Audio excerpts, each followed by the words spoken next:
রাজধানীর মগবাজার আদ্দিন হাসপাতালে নবজাতক ৬ শিশুর রহস্যজনক মৃত্যুর ঘটনায় গঠিত তদন্ত কমিটির সবশেষ তথ্য আসলে কি বিষয়ে জানাতে এবার যুক্ত হচ্ছেন সহকর্মী তৌফিক মাহমুদ মুন্না। আমরা যুক্ত হচ্ছি মুন্না, নিশ্চয়ই শুনতে পাচ্ছেন। আসলে প্রথমে যে প্রশ্নটি আসলে রয়েছে, আসলে সবশেষ তথ্য আসলে কি? শনিবার সাংবাদিকদের উপর প্রতিষ্ঠানটির কর্মীদের হামলা নিয়ে কি বলছেন কর্তৃপক্ষ, জানাবেন।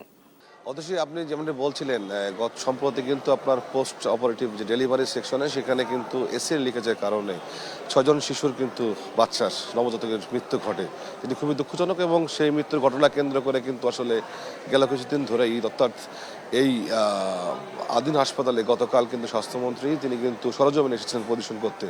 তিনি এখানে এসে কিন্তু আসলে এই হাসপাতালে আদিন হাসপাতালে তিনি কিন্তু দেখানোর চেষ্টা করছে যে এখানে তিনি কিন্তু একটি বেকারি এবং অস্বাস্থ্যকর পরিবেশ তিনি কিন্তু এখানে খুঁজে পান। এবং তারপরে গতকাল তিনি কিন্তু এটা সিল করার কথা বলেন এবং তিনি স্পষ্টত বলছেন যে আগামী ৩ তারিখ অর্থাৎ বুধবারে কিন্তু এই আদিন হসপিটালের ৬ শিশুর মৃত্যু এবং অস্বাস্থ্যকর পরিবেশ সহ বেকারি সন্ধান সবকিছু মিলে যে রিপোর্ট সেটি কিন্তু আগামী ৩ জুন বুধবার কিন্তু প্রকাশ করবেন। নীল মজাদার গোলমার্ক বক্স, কুরমুরে বাইটে ফুরফুরে লাইফ।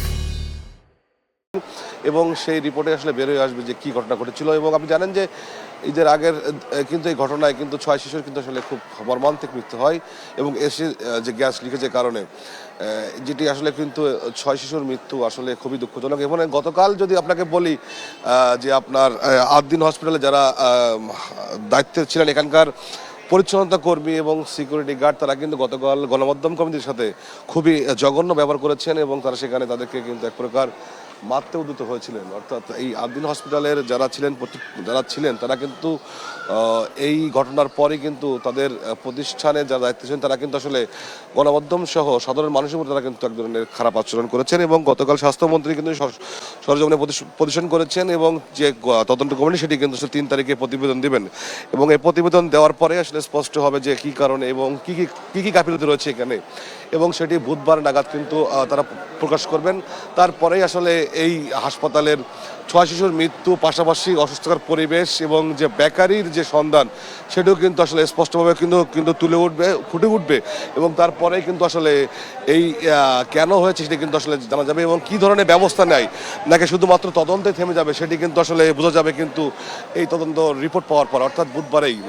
এবং এই তদন্ত রিপোর্ট পাওয়ার পর সরকার আসলে কী ব্যবস্থা নেবে এবং এই হাসপাতালের বিরুদ্ধে অনেক অভিযোগ রয়েছে, সেই অভিযোগের প্রেক্ষিতে আসলে কী ব্যবস্থা নেবে সেটি কিন্তু জানা যাবে আগামী বুধবার। তো অতসী সব কিছু মিলে আমার কাছে সব অবস্থা আদিন থেকে। অতসী।